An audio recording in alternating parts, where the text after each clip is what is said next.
the Gene Policini Center on the campus of the Rochester Institute of Technology, we welcome you to RIT SportsZone Pregame Live. Tonight, the RIT Tigers return to home ice for the first time in 3 weeks following a rocky road trip to Army and AIC that saw Wayne Wilson's group drop 3 of 4. Tonight, the Tigers will look to stop their slide against a struggling Mercyhurst team while also trying to keep pace with the top teams in Atlantic hockey. Good evening, I'm Kevin Roach, and welcome to RIT SportsZone Pregame Live. Well, after starting the season so strong with just 1 loss in their first 9 games, the Tigers have come crashing back down to earth the last 3 weeks.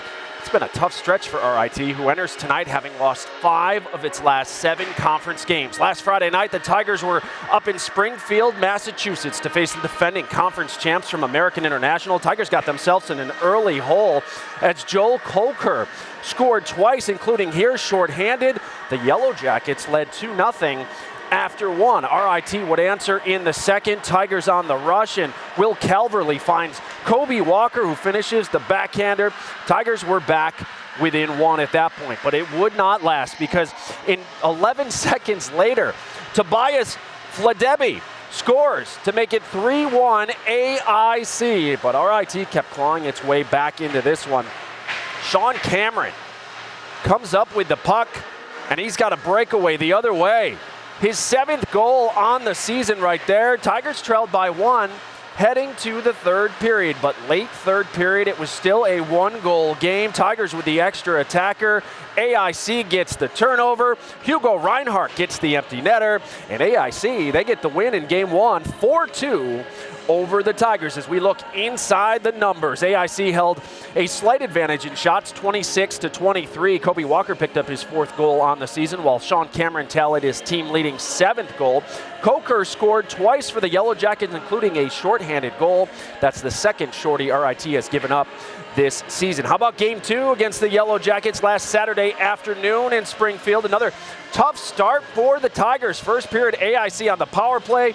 Blake Christensen to Austin Albrecht, who fires it in and scores 1-0 AIC. The Yellow Jackets would double their lead on their next man advantage opportunity. Logan Drackett tries to clear it, and Giannis Yax puts it right in the net.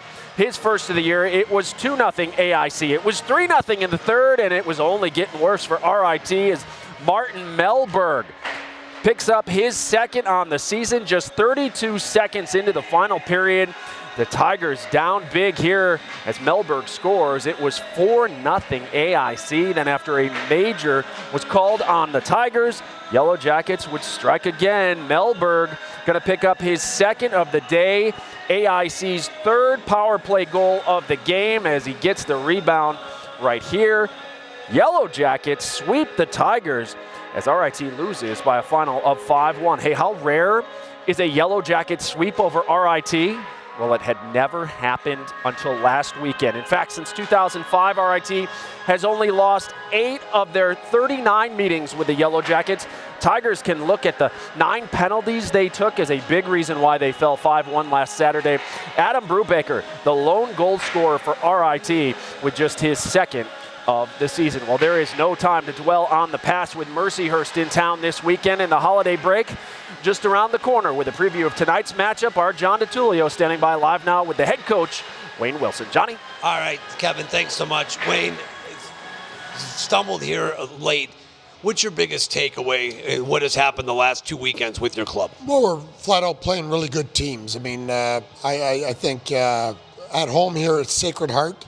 And then playing even actually Army and AIC, those are the top 3 teams in our league. And I know Robert Morse is up there, but they'll come back down to earth once they start playing some tough teams. So we need to get some more splits more than anything else. I think if we could have taken one last weekend to get a split with Army and AIC on the road, that's doing pretty good. I mean, we'd like to win all the games, as we've said, but we've also got to respect the opponents and how good they are, and then those are good teams right now. So we're back at home against Mercyhurst with 2 games before break. We've got to take both games. Starts here with tonight, and we've got to put our foot down and play some of our better hockey here starting tonight. Do you feel these are must wins, must 6 points for your club? Well, I think for mentally, I think for sure it is. But we've got to win games, start getting points on weekends. You can't throw up donuts on weekends and expect to stay where you are in the standings or move up in the standings. So you've got to get at least 3 points on a weekend to maintain where you're at, and you've got to get more than that to move up in the standings. And so we were fortunate to bank some points early in the year, but we've got to get back on track here and get ourselves going and stop feeling sorry for ourselves and really get after it. You got a young Mercyhurst team. Where do you think you have the advantage? Where can you take advantage of this young Lakers team? Well, I think they're still a good team, and young, old doesn't really matter. I think the recipe for us is pretty simple. We've got to get a power play goal. We can't take as many penalties as we have, and I think just the other thing is really getting pucks deep, managing the puck in their end. Don't start their breakouts. So hit the net. Don't make blind passes out in the slot. Don't turn the puck over at the offensive blue line. I think the more we play in their end, the more we can wear them down. I think that's going to be the most important part. If you don't do those things, we play into their game, which is a transition offense game. They like to score off the rush. They're not as much pinning you back in your own end as they are scoring off the rush. All right, that's head coach Wayne Wilson. Best of luck tonight against Mercyhurst. Kevin, let's send it back up to you. All right, Johnny, thanks so much. We'll see you in just a bit. Well, the Lakers come to town this weekend looking to turn their season around after winning just once in their last 6 games. They were out on the ice here earlier this morning. Rick Gotkin's team currently sits 10th in the 11-team league after winning just 2 Atlantic hockey games so far this season. Their struggles can be attributed to youth and inexperience on the ice, as their roster features just 8 upperclassmen. But right now, at this point of the season, Gotkin is focused on improving each game and not so much on where his team sits in the standings. I don't really start to look at the standings till like Valentine's Day, because I think that's really when it starts to really, because the games in hand start to get made up and whatnot. And for us, really, I stopped looking at the standings and individual and team statistics just because of some of our results. We gave up 12 goals to AIC one night, and 7 goals to Ohio State one night, and 5 goals to Niagara one night. So, I'm not sure the statistics will ever look the way a coach wants those to look. So I'm just really focusing on how we're doing today, and we need to find a way to start scoring some more goals. We knew goal scoring for us was going to be a big challenge, just with the players that we've lost, over the last couple of years in graduation, and Joe Duszak left early to sign with Toronto. But yeah, so we're just kind of really trying to live in the moment. So that's why I'm not going back looking at standings or statistics. An interesting take there by the head coach of Mercyhurst, Rick Gotkin. So after losing 5 of 7 in conference, the RIT Tigers have fallen to 5th place in Atlantic hockey, just 7 points behind league-leading Army, Sacred Heart, and Robert Morris. Now, AIC crushed Canisius this afternoon, so they moved from 6th to 4th. And unlike a lot of the teams at the top, Mercyhurst and Canisius have played the fewest games in the league so far, just 7 so far. The Lakers and Griffs will have an opportunity to dig themselves out of that basement for sure. In the net for RIT tonight is once again Logan Drackett. Despite giving up a season-high 5 goals in his last outing at AIC, Drackett will make his 17th consecutive start this season. The junior has seen his goals against average rise over the last month, going from a 1.69 to 2.31 in the last 7 games. As for the Lakers, one place they're not young is between the pipes, as they have a pair of seniors and a junior on the roster this season. In the net tonight will be number 1, Stefano Cantali. The junior from Montreal has made 4 starts this season and holds a .845 save percentage. Well, still to come on the program, the RIT women's hockey team is on the road tonight at Penn State. We'll have an update from Happy Valley. Plus, we'll introduce you to this 9-year-old from Webster who recently became the youngest member of the RIT women's basketball team. That story comes your way in just a bit. But first, number 15 for RIT is senior forward Sean Cameron, the team leader in goals and points for the Tigers. He'll join the program live next as our coverage of Tiger hockey continues live from the Gene Policini Center. It's RIT and Mercyhurst at 7:05. This is RIT Sports Zone pregame live.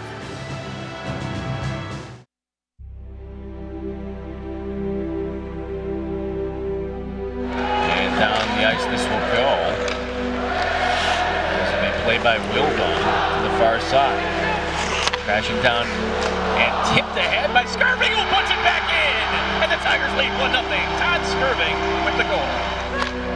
Odo ahead. Here's Charbonneau. Wow, he scores! Jonathan Charbonneau has tied the game at 1. It was the first kind of rush that they've had. 19 seconds remaining in regulation. Mercyhurst playing here for overtime, apparently. McGowan comes up with it. McGowan cutting in front, sitting there. Miller goes down. Here's a 2-on-2. We've seen this before.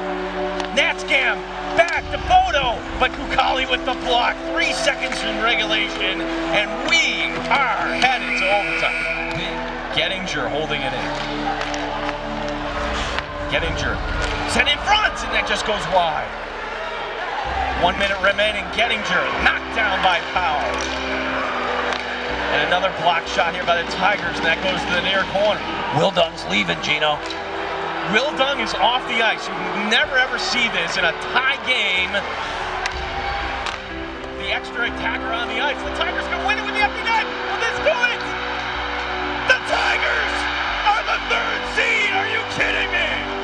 Oh, great game there. It's been a good series between these two schools over the years. Tigers lead overall in the D1 era with a record of 20-12-4. RIT and Mercyhurst have appeared in a total of 5 conference championship games. The Tigers are 3-2, which includes the 2015 victory over the Lakers. Mercyhurst just 1-4 in Atlantic hockey title games, their lone title coming back in 2005. The Tigers senior class is hoping to capture its first conference regular season or tournament title this year. One of the keys to that and to getting the Tigers out of their current funk will be senior forward Sean Cameron. He's standing by live now with our Kim Coffey. Kim? Thanks, Kevin. Sean, last weekend at AIC, you guys faced an uphill battle early in both of those games after allowing goals in the first period. Fast forward to tonight, what do you have to do to gain control of the game early on up front? Well, we need everyone to play with confidence, and we just need to play our game. If everyone plays their game, then we'll have a good chance to score first and won't have to face that uphill battle. You guys started the season hot on the power play. At one point this season, you were leading the nation with your 4 power play goals. What do you got to do to get back on track and capitalize on those opportunities? I mean, we changed a couple things. You'll see tonight a couple, the lines are different, so hopefully that makes a difference. And what are you expecting to see from Mercyhurst tonight? I mean, they're a fast, skilled team. They're pretty young, so hopefully we can take that to our advantage. Sean, thanks so much. Good luck tonight. All right, Kim, thank you. Meanwhile, the RIT women's basketball team has been to the NCAA tournament in each of the last 3 seasons. And while winning is important to the program, so is giving back to the community. This season, the Tigers have joined a national organization that aims to impact the lives of children facing serious and chronic illnesses. The Tigers have opened up their practices, their locker room, and their hearts to make one local girl's dream come true. Lily Breon Milliman was born premature, and by her first birthday, her parents knew something wasn't right. We started noticing that she wasn't quite developing the way that you would think a child would develop. Lily was diagnosed with cerebral palsy, a condition that affects one's muscle tone, movement, and motor skills. Certainly mobility is very difficult for her, kind of the things that we all take for granted. Getting up in the morning, being able to get dressed on your own, getting ready to go after school and so forth are difficult for her. Lily is now 9 years old, and the 4th grader from Webster likes baseball, bowling, and basketball. Thanks to Team Impact, an organization that connects college athletic programs with children facing serious illnesses, Lily and the RIT women's basketball team are just getting to know each other. How would you describe Lily? Spunky would be the first word to come to my mind. She's just full of energy. You can't have a bad day when she's around. This season, Lily has become a regular at RIT games and practices too.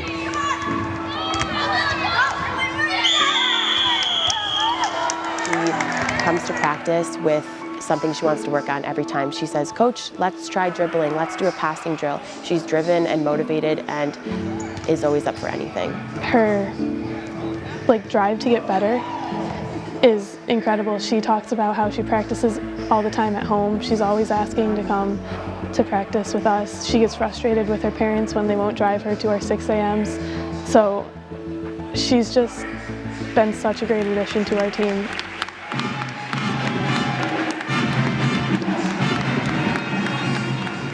Lily became a part of the team at a press conference in November, where she signed her letter of intent to officially be a Tiger. What does it mean to officially be a member of the RIT Tiger family? I am happy. I am great. I am excited.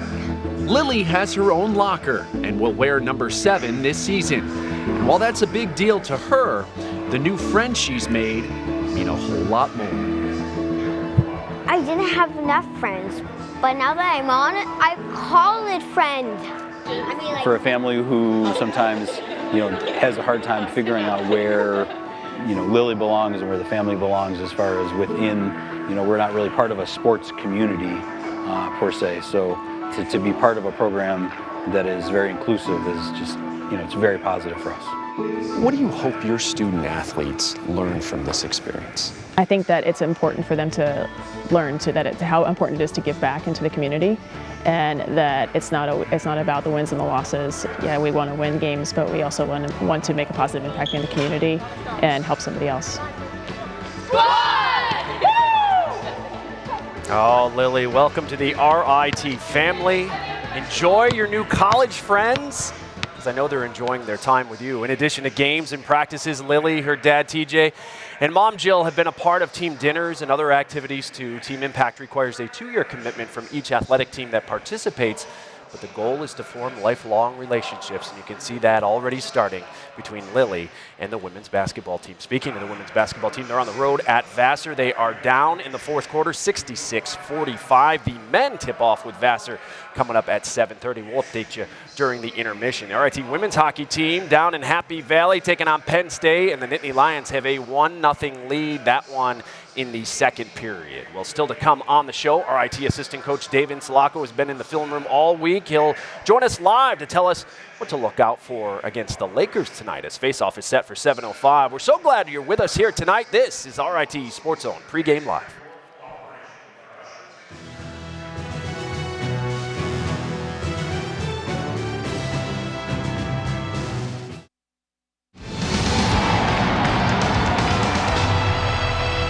The final 2 games of the 2019 calendar year are upon us as Mercyhurst is in town to take on the Tigers. We welcome you back inside the Gene Policini Center where you're watching RIT Sports Zone Pregame Live, presented by Taylor the Builders. Only one afternoon game in the league today, and AIC, as I mentioned earlier in the broadcast, they had their way with Canisius today, winning 6-0. Bentley and Army get started at 7:05, just like us, while Air Force hosts Holy Cross out in Colorado Springs. Sacred Heart, Robert Morris, Niagara, they all have the evening off. Well, despite recording just 3 out of a possible 12 points the last 2 weeks, RIT head coach Wayne Wilson's message to his team this week has been to keep pushing forward and to not let themselves get down on themselves. Joined now by John and Gene. A lot of what has ailed the Tigers the last few weeks, it's things that can be corrected, guys, including staying out of the box. Yeah, absolutely. And you know what, John? It always helps to be back home here at the Policini.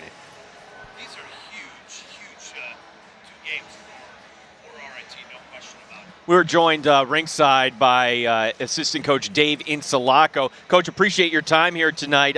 Always interesting when you get some line changes. Just go over what the logic was behind what you're trying to spark here tonight. Well, you only have one deck of cards, and the cards we were playing weren't working, so we decided to reshuffle them and try something different and hopefully change our luck moving forward. Well, the million-dollar question, Dave, the power play. Your thoughts on that? Might we see something different here tonight? You'll definitely see something different tonight. Kind of mixed up the units here and there, and then hopefully we get some production. We definitely need a goal out of them for sure. Dave, when you look at, Wayne was talking this week, take less aggressive penalties, get pucks to the net. How do you do that tonight? We got to have a fearless mindset. I think we're playing on pins and needles right now. Our confidence has wavered here. We can't be worried about making mistakes. We have to attack the game and just play and not worry about what comes as a result. Your thoughts on tonight's opponent, Mercyhurst? We've seen them over the years play this wide-open style, which is fun for fans. Is it still the same style, Dave? And do you want to engage in a game like that? It's still the same style. That's their identity, and they're going to play to their identity. We just have to be really good at managing the puck. We have to get pucks deep behind their D, and we got to get over them offensively. We can't be impatient down low.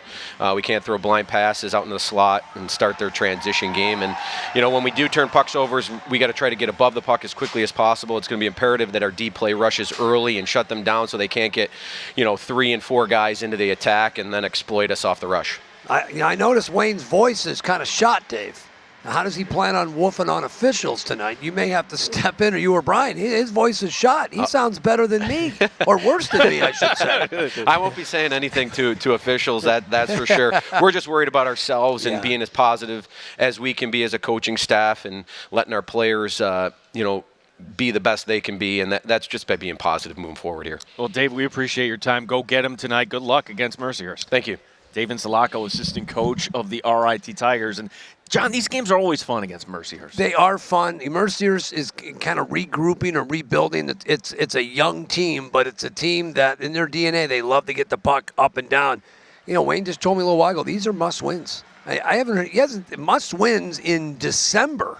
That's a strong statement by the head coach. Yeah, for the Mercyhurst Lakers, it is a young team. In fact, their two leading scorers are both sophomores, so keep an eye out tonight on Stephen Ipri, our player to watch. Ipri's a really good player, really anchors their top line, leads them in points right now.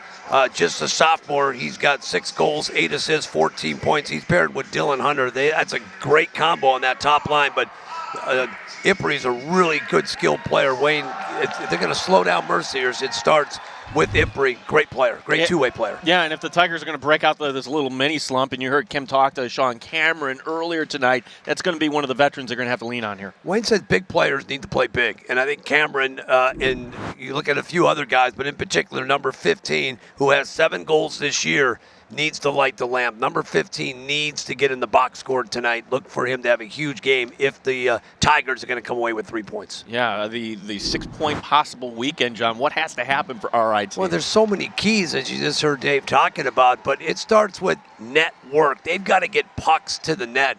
They've got to get, Wayne said this week, they got to get at least 30 shots on goal. They haven't been doing that recently. And unnecessary roughness. They took 9 penalties last week. They've got to play a clean game, and confidence is key. This is a team that started fast.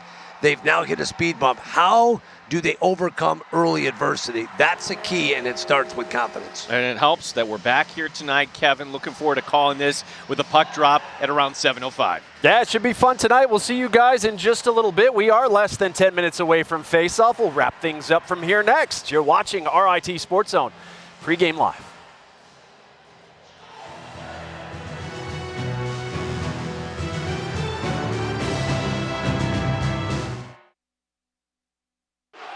Just a reminder that we are back with you tomorrow night for the final game of this weekend series between the Tigers and Lakers. Our coverage kicks off at 6:30 with RIT Sports Zone Pregame Live, presented by Taylor the Builders, followed by Face-Off at 7:05 here on My 18 and FlowHockey.tv. Hey, tomorrow night, ugly sweater night here at the Policini Center. Oh, and John, Gene, Kim, and I will be decked out for the occasion. You don't want to miss that.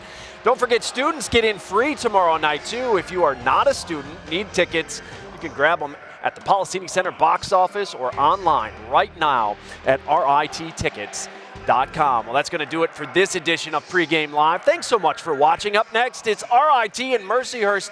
We'll see you back here for the intermission report. Until then, enjoy the game, everyone. John and Gene will have all the action for you as RIT Sports Zone Live begins right now.